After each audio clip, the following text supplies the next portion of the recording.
नहीं हो सकता ना। तो संसार की अभी सत्संग है, हमें तो भाई की शादी में जाना, सत्संग छोड़ दो। सहेली आ गई, अरे भाई सहेली को छोड़ के सत्संग कैसे जाएं? नाती रो रहा है। इन सब व्यर्थ के कामों में आप परमात्मा का कार्य पीछे कर देते हो। समय से परमात्मा तुम्हें मिल भी जाए तो तुमको अकल नहीं है परमात्मा से मांगना क्या है। तो कम से कम जीवन में गुरु आ जाए तो गुरु से अकल मिल जाएगी कि परमात्मा अगर चलते चलते कहीं मिल भी जाए तो मांगने की अकल तो ले लो। आगे ये सबको अकल या नहीं आई है? अभी मांगने मंदिर में भी जाओगे ना तो वही मांगोगे, भगवान छत्र छाया रखना, कुछ ले मत लेना। बड़ी मेहनत से सजाया है बगीचा, तूने मेहनत से सजाया है, शक्ति उसने दी। अगर वो शक्ति छीन ले तो कितने लोग अपने परिवार को सजा पाते हैं। छोटे छोटे रोते बच्चों को छोड़ जाते हैं, शादी होते पति विधवा का लिबास पहना देता है।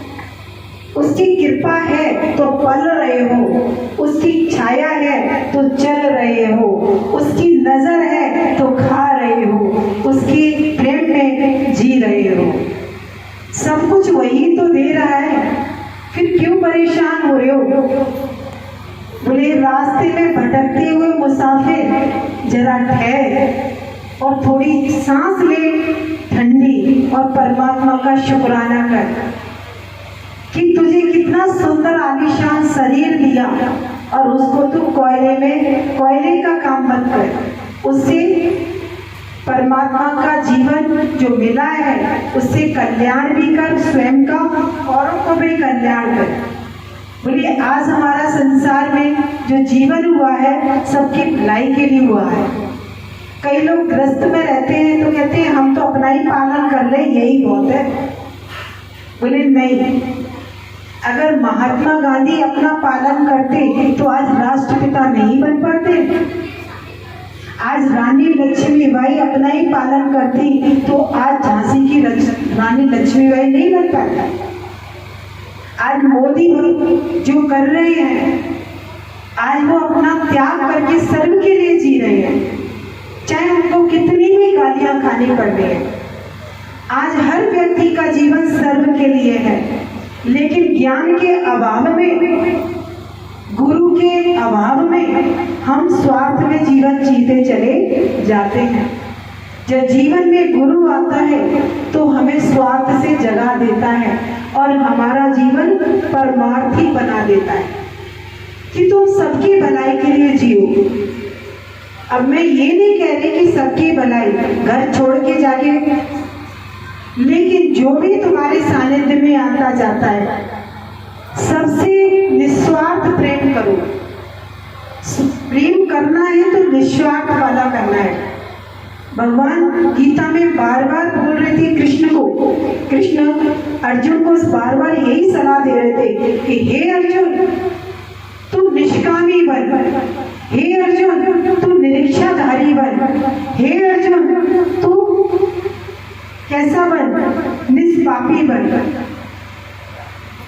तू निरीक्षावान हो जा, किसी में भी कोई किसी प्रकार की इच्छा मत कर। तो आज हम संसार में कैसे भी रहे तो निरीक्षा भाव से रह सकते।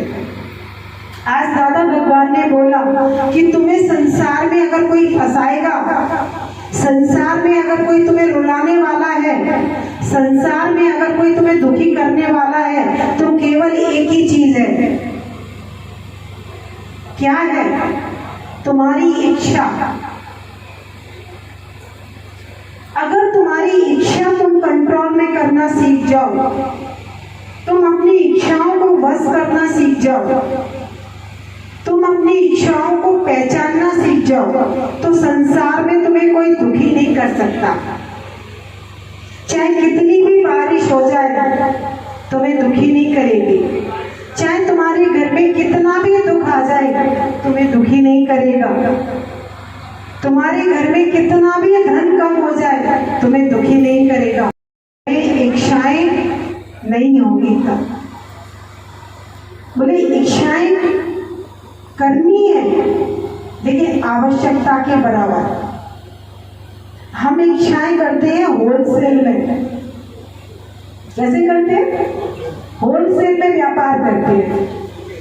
पहले कहते हैं बेटे को सुंदर बहू मिल जाए, अब सुंदर बहू मिल गई, अब गुणवान नहीं है, हे भगवान बहू सुंदर तो है पर काम करने की अकल नहीं दी है। चलो काम वाली भी मिल गई, अच्छी काम कर लेती है, फिर कहती है अब इसको एक अच्छा सा नाती वाती हो जाए। चलो नाती भी, बच्चा भी दे दिया, फिर दूसरी इच्छा अब एक और हो जाए, एक और भी हो गया। अब भगवान जल्दी से इसकी बहू का चेहरा देख लूं। और मतलब ना इच्छा के ऊपर इच्छा, इच्छा के ऊपर इच्छा आपकी चलती चली जाती है। इसीलिए ज्ञानी जन कहते हैं संसार में आप दुखी इसीलिए हो क्योंकि इच्छा के ऊपर इच्छा होते चले जाते हो। इच्छा होना बंद कर दो, इच्छा कम करो। आवश्यकता है परमात्मा स्वयं देगा तुमको। आप परमात्मा को विश्वास तो करो। बोले जब तुम पेट में थे तो तुम्हारे जन्म से पहले परमात्मा ने व्यवस्था कर दी थी। किसकी नहीं की थी? हाथ उठाओ। जन्म से पहले व्यवस्था, घर भी दिया, माँ बाप भी दिए, दूध भी दिए। दांत नहीं दे तो क्या पियोगे? दूध दे दिया। तो जब जन्म से पहले वो व्यवस्था कर सकता है तो तुम्हें जब श्वासें देगा, शरीर देगा तो व्यवस्था नहीं करेगा? बताइए। आप मंदिर में जाते हो तो निरीक्षा भाव से जाओ, संत साधुओं के पास भी जाओ तो कोई इच्छा लेके मत जाओ, निरीक्षा भाव से जाओ। लेकिन आप संत साधुओं के पास भी इच्छा कारण ही जाते हैं। अरे संत जी कृपा कर दो, आजकल ना बिजनेस बड़ा ठप हो गया है। तो संत क्या करे भैया? संत को बिजनेस ही चलाना होता तो अपना नहीं चलाता। बिजनेस में सुख नहीं है तभी तो संत है वो, और तुम बिजनेस चलवाने आए हो उससे। तो हमें ज्ञान नहीं होता तो फालतू डिमांड संत से भी करते रहते हैं। संतों का कोई दोष नहीं होता। आप संतों से क्या लेने जाते हो? जो मांगते हो वही तथास्तु कर देते। वो क्यों फंसे तुम्हारे मामले में? है? आप मॉल में खरीदारी करने जाते हो तो कोई बंदिश नहीं होती है, जो ले आओ वही तुम ले आते हो। ऐसे ही संत क्या है? मॉल है, होलसेल व्यापारी है। तुम कहते हो धन नहीं है तथास्तु, बच्चा नहीं है तथास्तु। फिर उस बच्चे को होने के बाद फिर दुखी होके आते हो, अरे बच्चा बड़ा नटखट है संत जी, मांगा भी तो तू नहीं था, अब नटखट आ गया सामान। तो सुख किसमें है? केवल ज्ञान में, भक्ति में और प्रेम में। और किसी भी चीज में सुख है ही नहीं है। हम संसार में सुख ढूंढते हैं, है संसार में सुख? संसार में सुख होता तो भगवान भी संसार में रहते। सीता माँ भी संसार से दुखी होकर धरती में समा गई, नहीं हुई? उनको भी जीवन में कभी सुख नहीं मिला, केवल तपस्या मिली, त्याग मिला, बलिदान मिला, लेकिन मिला कुछ नहीं। तो उनको भी जबरदस्ती कैसे परेशान होके संसार में त्याग करना पड़ा। तो संसार में सुख है ही नहीं है। सुख है केवल आपके ज्ञान में, निरीक्षा भाव में। आप निरीक्षावान होते जाओ, सुखी होते जाओगे। आप कहीं पे भी जाते हो, बोले सुंदर घर बनवाया एक व्यक्ति ने, बोले गुरुजी मैंने बहुत आलीशान घर बनवाया, आप मुहूर्त करने आ जाओ। तो गुरु ने कहा कि बेटा मुझे क्यों बुला रहा है? बोले नहीं गुरुजी आपसे ही घर का मुहूर्त होगा। गुरुजी बोले मुझे मत बुला, मुझे मत बुला, तू कर ले। बोले नहीं गुरुजी, आप ही के हाथ से। बोले आप ही मेरे घर का नामकरण भी कर देना और फीता भी काट देना। तो गुरुजी आए, बोले गुरुजी नाम रख दो मेरे घर का। बोले क्या रखूं? बोले जो आपको अच्छा लगे। बोले रख दूं शमशान घाट। एकदम पीछे हट गया। बोले नहीं गुरुजी नहीं। बोले ये भी कोई नाम होता है शमशान घाट? बोले मेरे घर को शमशान घाट रखोगे तो कोई आएगा ही नहीं। बोले फिर क्या रखो? बोले मुर्दा घर रख दो। क्या रखो? मुर्दा घर। बोले नहीं गुरुजी। बोले फिर तो मैंने क्यों बोला कि जो तुम्हें अच्छा लगे। बोले कुछ ऐसा रख दो, शांति भवन, आनंद भवन, प्रेम भवन। बोले जिनके घर में आनंद भवन प्रेम भवन लिखा है, जाके देखिए कितना प्रेम बरस रहा है। जिनके घर में आनंद भवन लिखा है कि वास्तव में आनंद आ भी रहा है कि रो रही है। बोले सच्चा नाम बताया तो तुझे डर लग रहा है। सच्चा नाम बताया तो मुर्दा घर। बोले संसार में सब मुर्दा ही है। जीवन तो मृत्यु के बाद प्राप्त होता है। संसार में मृत्यु की तो तैयारी करते हो, मरने की। असली जीवन तो मृत्यु के बाद प्राप्त होता है।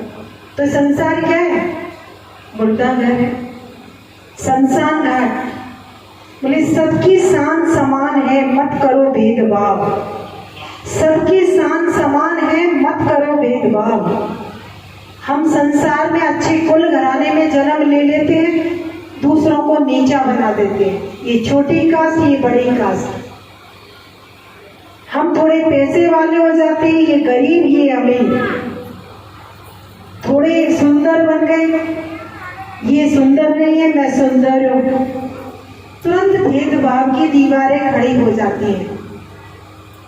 तो तभी बोला समसान।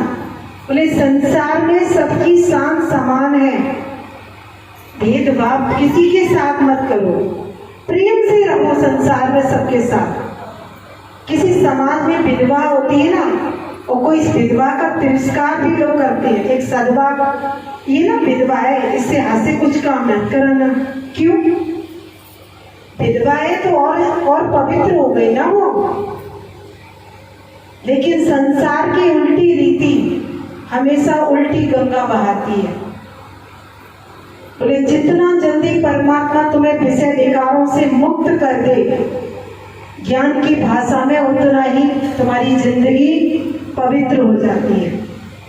संसार में रहते हो, कर्म काटते हो, ग्रस्त बसाते हो, ठीक है। ग्रस्त तुम्हारे कर्म बने हुए तो ग्रस्त तो बसेगा ही। लेकिन किसी के जीवन में ग्रस्त नहीं बसता, कोई ग्रस्त का निर्माण नहीं करता, तो कहते ये तो साधु संत है। अरे वो साधु संत नहीं है, वो किसी भी जन्म में किसी का कुछ लेके ही नहीं आया, ना लेके आया ना उसे देना है। इसलिए परमात्मा ने उसे अपना जैसा रूप बना के संसार में भेज दिया।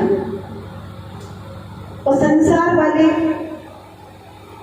तो जो तुम्हारा लेन देन है वो तो तुम ग्रस्त में ही तो पूरा करोगे।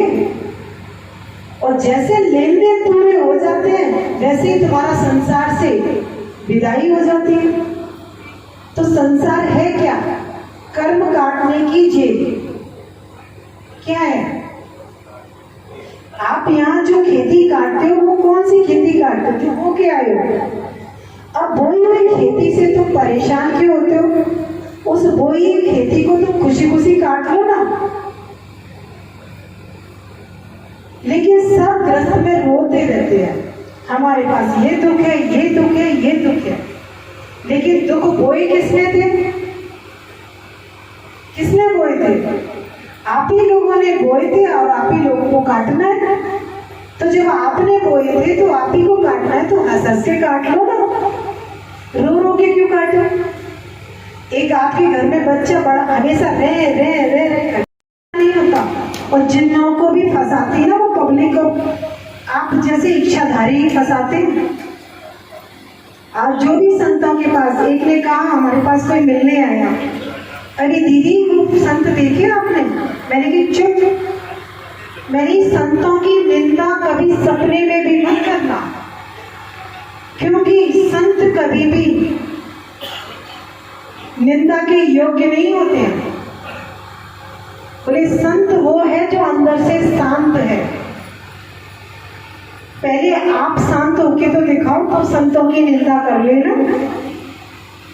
बोले आज बड़े बड़े संतों को भी डिगाने वाला एक हमारी इच्छा ही है। पब्लिक चाहे तो अर्श पे बिठा दे और पब्लिक चाहे तो फर्श पे गिरा दे, लेकिन जो ब्रह्म ज्ञानी संत होते हैं वो कभी भी किसी के चढ़ाने से चढ़ते नहीं है और ना उतारने से उतरते हैं। वो तो स्वयं में स्थित होकर अपनी लीला का भ्रमण करते हैं। तो संतों, बोले बहुत अच्छी एक बात याद आ रही है। आज प्रहलाद भगवान के अनंत शुक्राने हैं। आज ऐसा लगता है आप सबका प्यार मिलता है, परमात्मा कहाँ से कहाँ ये शरीर की लीला करा देता है। सपने में भी नहीं सोचते, ऐसे आगे बढ़ा देता है पता नहीं कहाँ। संतोष भैया, आज ये मम्मी पापा जी, इनकी जो बेटी शारदा है, आज हमें तो पता नहीं कैसे संतों के घर में संती जन्म ले लेते हैं। बोले संतों के घर में संती जन्म ले लेते हैं और संतों से मुलाकात करा देते हैं। तो अच्छा लग रहा है। आज संतोष भैया ने इतना मैनेजमेंट किया है। सभी के सहयोग से, सभी के प्रेम से, सभी का तहे दिल से शुक्रिया है। भगवान बहुत अच्छी बात बताते हैं। बोले एक बार एक गांव में संत जी आए, तो उस गांव में एक ब्रह्मज्ञानी संत था। तो जो संत जी थे ना, तो वो अपना सत्संग कर रहे थे, लेकिन जो ब्रह्मज्ञानी संत थे ना, उनका नाम सभी के दिल में छाया हुआ था। तो बोले, सबने बोला अरे संत जी हमारे गांव में ब्रह्मज्ञानी संत है। बोले अच्छा, ब्रह्मज्ञानी है, ब्रह्म से जुड़े हुए हैं, ब्रह्म का ज्ञान है उन्हें? बोले हाँ। बोले अच्छा, बोले कहाँ रहते हैं? बोले अपने घर में रहते हैं। बोले एक काम करो, बोले मैं एक दूध का कटोरा भरकर देता हूँ, ध्यान रखना ये कटोरा दूध का भरा हुआ लेके उस ब्रह्मज्ञानी संत के पास जाओ। तो जो गुरु के शिष्य थे उन्होंने दूध का कटोरा लिया और वो दूध का कटोरा लेके धीरे धीरे चलने लगे। लेकिन बोला कि दूध का कटोरा दूध फैले ना, ऐसे जाना। जब गए धीरे धीरे धीरे धीरे वो संत के पास पहुंचे और संत से बोले कि ये हमारे जो संत जी आए हैं, उन्होंने आपके लिए दूध का कटोरा भेजा हुआ है। बोले अच्छा। बोले कि दूध का कटोरा भेजा हुआ है। बोले अच्छा। जो संत थे ब्रह्मज्ञानी, उन्होंने अपने बच्चे से कहा, बोले बच्चा जाओ गुलाब के फूल लेके आओ। जब गुलाब के फूल वो बच्चा लेके आया, तो जो कटोरा दूध का भरा हुआ था, तो उसमें दूध, जो गुलाब की पंखुड़ियाँ थी, वो दूध के कटोरों पे संत ने बिछा दी और कहा जाओ ये कटोरा उन्हें गुरु को दे दो। जब वो संत ने देखा कि वो दूध के ऊपर गुलाब की पत्तियां सजा के वापस कर दिया, तो जब संत के पास वो बच्चे आए तो संत ने देखा तो एकदम ताली बजा के हंसने लगे, बहुत खुश होने लगे। बोले आप लोग बहुत भाग्यशाली हो। कौन? इस गांव के जो भी लोग हो वो बहुत भाग्यशाली हो। ये रहस्य किसी को समझ में आ ही नहीं रहा था। यहाँ पर किस किस को समझ में आ रहा है, हाथ ऊपर कर दो। जिन जिसको रहस्य समझ में आ रहा है हाथ ऊपर। संत जी को छोड़ के बाकी लोगों को बोल रही हूँ। तो आ रहा नहीं है, किसी को भी नहीं आ रहा। पापा जी को आ रहा है, थोड़ा सा बताएंगे? लेना नहीं है, देना है। जोरदार तालियां।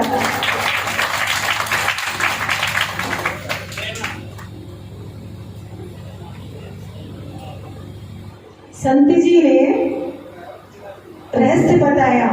बोले जो तुम्हारे घर, जो गांव में ब्रह्मज्ञानी संत है ना, वो साधारण इंसान नहीं है और वो बहुत ऊंचा पहुंचा हुआ संत है। बोले वो कैसे गुरुजी? बोले मैंने उसका परीक्षा ले ली, मैंने उसका एग्जाम ले लिया। बोले कैसे ले लिया? बोले मैंने दूध का कटोरा संत के पास पहुंचाया था। मैंने मैसेज पहुंचाया था कि संत जी मैं ज्ञान से बहुत भरा हुआ आया हूं। तो आपके संत ने जवाब दिया। बोले ठीक है, आप भी ज्ञान बांट रहे हो, आप दे के जा रहे हो, उसके बाद में और सजाने का काम सबको कर दूंगा। बोले दूध के ऊपर जो पंखुड़ियां सजाई थी ना, वो किसका प्रतीक था? कि जो आप दे रहे हो उसके बाद जो बचेगा मैं दे दूंगा सबको। संत संत की भाषा पढ़ ली गई और इशारा समझ लिया गया, क्योंकि दोनों ही संत निरहंकारी थे। दोनों ही संत निरहंकारी थे। तो बोले कि संतों की भाषा तभी बोला, अगर संत का सम्मान नहीं कर सकते हो तो भूले से भी कभी जीभ पे बुराई मत करना। बोले निंदा मत करना। हो सकता है तुम किसी संत की लीला नहीं पहचान पाओ, क्योंकि राम को नहीं पहचान पाए, कृष्ण को नहीं पहचान पाए, राजा हरिश्चंद्र को नहीं पहचान पाए, गुरु नानक को नहीं पहचान पाए, दादा भगवान को नहीं ये संसार पहचान पाया, तो आप सब पहचान पाओ इतना आसान नहीं है। तो इसलिए बोला संत का गुणगान गा सकते हो तो गाना, अगर नहीं गा सकते हो तो शांति से चुप करके बैठ जाना।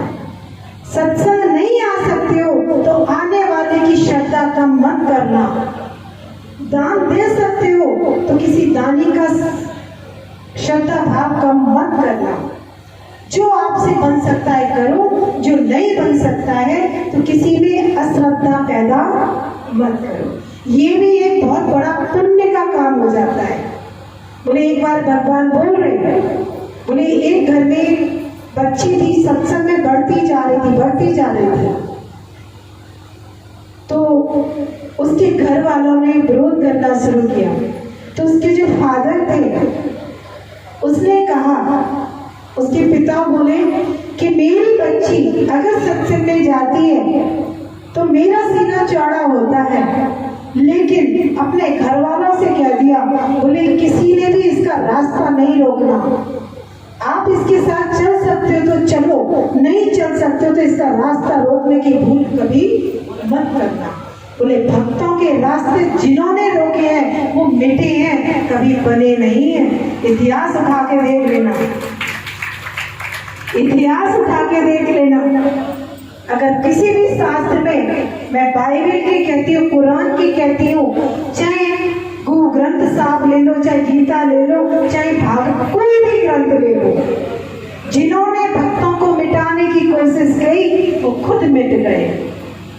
तो कभी भी भक्तों का, संतों का सम्मान करने की अगर क्षमता है तो करिए, नहीं है तो अपने जैसे हो वैसे बैठे रहिए।